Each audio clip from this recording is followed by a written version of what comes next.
Hello everyone, welcome back to Jack's Run. We're starting on page 172. Now, where we just left off, the Osborne children were able to escape. Raphael is kind of getting ready their final preparations for the party that's going to be happening, well, in the book, quote unquote, tonight in the book. And the girl, which I'm guessing her name is Zeta, because that's the only name they keep bringing up, and then there's Snake Eyes, so I'm pretty sure her name's Zeta, is trapped in the basement, though it doesn't seem that anyone knows. Yes, the Osborne, well, Neil and Patricia are coming to get their kids with Smitty, this whatever Dr. Pavlov is, and Sam, and somehow, for some reason, Sam has been in contact with El Sereno. What the heck is going on? Is Sam betraying them? Is Sam leading them into a trap? Let's find out. We still have, just for reference, we're on page 172 and the book ends on 246. So we still got quite a way to learn about here. So I'll start just a little bit back from where we were. Raphael checked his notes. He had written down on the little cards exactly what Alonso wanted him to tell each cartel member. He hoped it wouldn't take too long so he could enjoy the party himself. He walked back inside and took a shower and dressed. It wasn't until he was strapping his gun belt that he remembered to check the handheld computer. He retrieved it from his dresser and read the message from Alonso. Kill the boy now. Apparently, Zeta's beating had not been enough to convince Neil to turn the diary over. He was pleased that Alonso had chosen for the boy to die first and not the girl. He had plans for her. He called Zeta on the radio and was surprised and irritated when she didn't answer. It wasn't like her. Downstairs, he asked the servants if they had seen her, but nobody had since that morning. Now he was angry.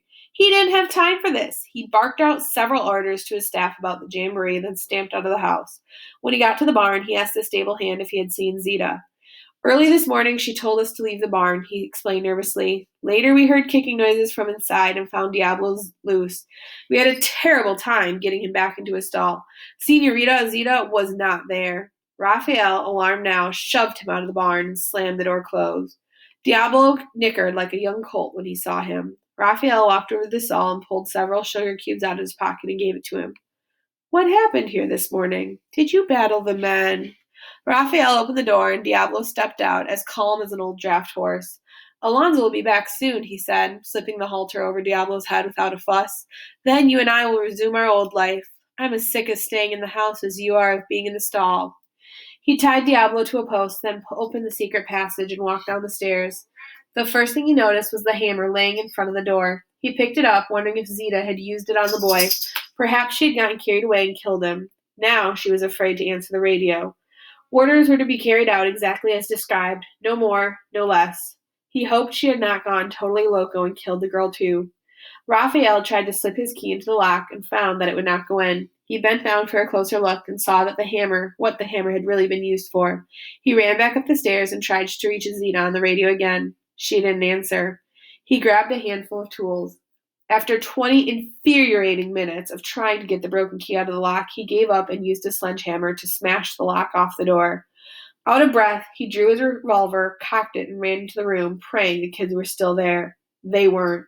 He looked down at the board wedged against the bathroom door and threw it across the room, shattering the television screen. It took him another half hour to chisel out enough wedges out of the jamb for Zeta to be able to kick the door open. When she did, it hit him in the forehead and knocked him down. Raphael was so angry he reached for his pistol, and the only thing that stopped him from drawing was the look of contorted rage on Zeta's face. One of the snake contacts had popped out, giving her two different colored eyes. He thought she might explode right then and there, and he scooted backwards so he would not get hit by the carnage. She let out a demonic scream that froze his blood and made every hair in his body stand on end. When she finished, she picked up one of the heavy leather chairs and threw it halfway across the room. She closed her eyes and took a deep breath. What time is it? She asked, considerably calmer. Raphael got to his feet and looked at his pocket watch. Noon. He wanted her to ask her how she had been duped by two children, but thought better of it. Instead, he told her about Alonso's latest instructions and asked if she had beaten the boy before they escaped.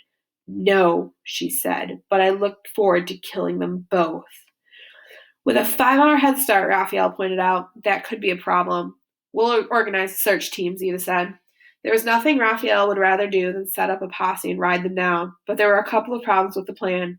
First, no one at the vineyard was supposed to know the vineyard kids were there. Second, with everyone getting ready for the jamboree, which is only a few hours away, he explained the problems to Zita. Obviously, she said, we'll have to alert everyone on the vineyard, and we'll have to cancel the jamboree. Raphael shook his head. We'll tell only a trusted few until we find out what Alonso wants us to do. And it's too late to cancel the jamboree. People are already on their way here from as far away as Japan and US and Europe. You're a fool, Zita said bitterly, running out of the room and up the stairs. I'm a fool, Raphael thought, following her out. I'm not the one who allowed 2 children to escape. He found her in the barn, checking her email on the handheld. There were 5 messages from Alonso, each one more insistent than she emailed him an update. Are you going to tell them the kids are gone? Raphael asked, or do you want me to do it? I'll do it. She typed the message and hit send button with dread. 35. Alonso was in no condition to receive the message. He was in the back of an ambulance with sirens blaring and lights flashing on his way to the county hospital. Around noon, he began to feel a tightening in his chest and a shortness of breath. At first, he thought it was indigestion from the food the inmate had brought him, or some kind of adverse reaction to the stress he'd been under the past few days. It was neither. Alonso Aznar was having a heart attack. He stumbled out of his cell and called for help. The 2 inmates and the guards came running. 10 minutes later, the paramedics arrived and rushed him out of jail, strapped to a gurney. By the time he arrived at the hospital, he had stabilized and insisted he could be taken back to his cell. The young emergency room doctor shook his head. We're keeping you here for at least a couple of days, maybe longer. We need to run some tests. I want to see my lawyer, Alonso said. I'll let the guards know, the doctor said, but he's not the one who's going to fix your heart.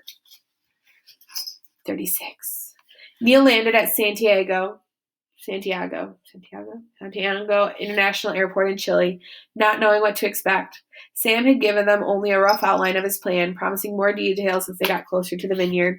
120 miles to Mendoza, Smitty said, looking around the aeronautical chart from the co-pilot seat. Thanks to Sam, we're almost certain that the Joanne and Jack have been taken to the vineyard. The satellite photographs show a jet similar to the one they were in landing at the vineyard yesterday afternoon. That flight had come directly from Los Angeles the night before. The control tower ordered Neil to taxi the jet to an isolated hangar a quarter mile away from the terminal building. Waiting for them is a black limousine. As Neil brought the jet to a stop, the 2 men wearing dark suits and sunglasses got out of the back seat. Spooks, Smitty said. Neil doubted it. They looked more like diplomats than spies, and he hoped they weren't there to shut them down. If they tried, he was going to take off across the Andes and save his kids, no matter what they did to try and stop him. Sam came around the nose of the aircraft and greeted them. They stood talking for a few minutes, then one of the men walked around to the back of the limo and popped the trunk. Inside were shopping bags and a wheelchair. Did someone get hurt? Smitty asked. I don't know, Neil unstrapped his harness. Let's go find out. At the back of the jet, Sam was handing bags through the doorway to Patricia. Dr. Pavlov, who looked a lot better than he had the last time they saw him, was sipping a cup of black coffee, looking at something on Sam's laptop. Neil helped Patricia with the last bag as Sam closed the hatch. What's all this stuff? Smitty asked, pointing at the wheelchair. Disguises, Sam answered. Let me tell you what I have in mind. Chapter 37. Benjamin Bender walked down the sterile hospital hallway towards Alonso's room. It was easy to see which one was his client's, with 2 burly uniformed policemen standing outside the door. He presented his identification to them, and they let him in. What took you so long? Alonso asked irritably. He was propped up in bed with an IV drip attached to his arm and an EKG leads taped to his chest beneath a flimsy hospital gown. I was in court when you called, Bender lied. Alonso glared at him. The truth was that Bender was actually playing golf and had left his cell phone in the clubhouse locker room. But he was not about to confess this to Alonso. When his office told him that Alonso had a heart attack, he nearly jumped for joy, thinking his problems were over. But his hopes were quickly dashed when he called the hospital, and a nurse told him that Alonso was not only alive, but stable. Right now, Alonso looked anything but stable. When do I get out of here? He asked. Bender took a step back from the bed. In a few days. The blips on the heart monitor increased. Did you retrieve my handheld from the jail? They wouldn't let me take anything from your cell, Bender said. I wouldn't worry about it. Your computer is encrypted. They can't read any of the incoming email. That's not the point, Alonso shouted. Bender glanced at the door. There were 2 cops posted outside. Alonso closed his eyes and took a deep breath. When he opened them, he had asked in a much calmer tone, "Did you talk to Raphael?" Bender shook his head. "I've called him 3 times, but as usual, he's not answering his cell phone." "Keep trying," Alonso said, although he didn't think it would do much good. Raphael would rather carry a rattlesnake in his pocket than a cell phone. Bender nodded, then said, "On the bright side of things, with you in the hospital, there's a good chance that we can get the trial delayed. Again." "We don't need the trial delayed," Alonso said. "What are you talking about?" Alonso proceeded to tell Benjamin Bender more than he cared to know. Jack was not enjoying their hiding place. It was hot and tight. His skin crawled. Occasionally they heard a truck go by, the squeak of a wheelbarrow tire, people talking in Spanish. But no one appeared to be looking for the 2 escaped kids. It was just another quiet day at the vineyard until the jets started landing. "Did you hear that?" Jack asked. "Kind of hard to miss," Joanne said. "The building's still shaking." She was right. Dust rained down from the high rafters, and the corrugated metal sides and roof rattled like snare drums. Zach closed his eyes and listened. "It landed," he said. A couple minutes later, a second jet came over. "What's going on?" Joanne asked. Jack, desperate to get out of their hiding place, told her that he'd find out. He started to scoot the barrels out of the way. "Wait a second!" Joanne grabbed his arm. "I thought we were going to wait until it got dark." Jack jerked his arm away. "I changed my mind." He pushed another barrel out. "Would you just listen?" "I can't." He pushed the final barrel out of the way and scrambled out. Joanne followed him. "Are you crazy?" Jack was too busy hyperventilating to answer. When he finally caught his breath, he looked embarrassed. "I guess I'm claustrophobic," he said. "Great time to figure that out. Tell me about it." Another jet passed overhead. It had gotten considerably darker in the shop, but there was still light filtering through the high windows. "It'll be 2 hours before it's dark," Joanne said, adding gently, "We'll have to go back in." Jack dreaded the idea of crawling back into the dark, confined space, but he knew she was right. "Okay," he said. "But first I'm going to climb up to those windows and see what's going on outside." Before Joanne could object, he started climbing, which wasn't easy with the wine barrels tippling and wobbling all the way up to the 20-foot-high windows. When he finally reached them, he was covered in sweat and oak dust. He looked down on Joanne, who was staring up at him, with her hands on her hips, obviously annoyed. He didn't blame her. If she had pulled a stunt like he just had, he would have been irritated too. He wiped the dust from the window and was rewarded by a spectacular view of the lake, the old western town, and in the distance the airstrip. Parked on the runway were 3 sleek corporate jets. One of them was offloading passengers into a white limo. Chapter 39. Zita was having no luck finding the Osborne kids, and the search was not helped by Raphael giving her only 6 men to look for them. Mendoza was 60 miles from the vineyard. The only way to get there was along a private road that was gated at the entrance and heavily guarded. She doubted the kids would make it that far, but she sent the 2 men into town in case they did. This left her only 4 men. 2 of them came out in SUVs searching the road and trails. The other were patrolling the property in a helicopter. Zita had taken over one of the hacienda's upstairs bedrooms to coordinate the search effort, but so far there had been little to coordinate. She was beginning to think the kids had not run at all, that they were still in the vineyard somewhere. If this were the case, recapturing them was going to be difficult. Asner Vineyards was a huge complex, with dozens of buildings and the keys that she had stolen from them. The Osborne children had access to all of them. To find them, she would need twice as many people. If only Alonso would answer her emails. She was for sure he would authorize all the help she needed, but so far he had not responded to any of them, including her first one telling him the children had escaped.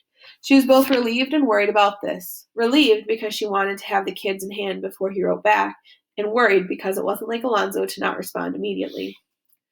Downstairs, she heard Raphael ushering another group of guests into the house. So far, the 20 people had arrived. As soon as everyone got there, they would be driven to Durango in horse-drawn wagons. This was Zita's last chance to get Raphael to listen to reason. When the jamboree officially started, he would be too busy relaying Alonso's orders to speak to her. She came out of the bedroom and looked down onto the grand entry at the mingling guests, wolfing down hors d'oeuvres and guzzling Asnar wine. The old hands had already changed into their Western attires. The new people were in suits or casual clothes. Raphael was talking to a group of newcomers, no doubt telling them about the Durango dress code. He snapped his fingers and a servant hurried over. She led the bewildered group away to the wardrobe room where they would be properly outfitted.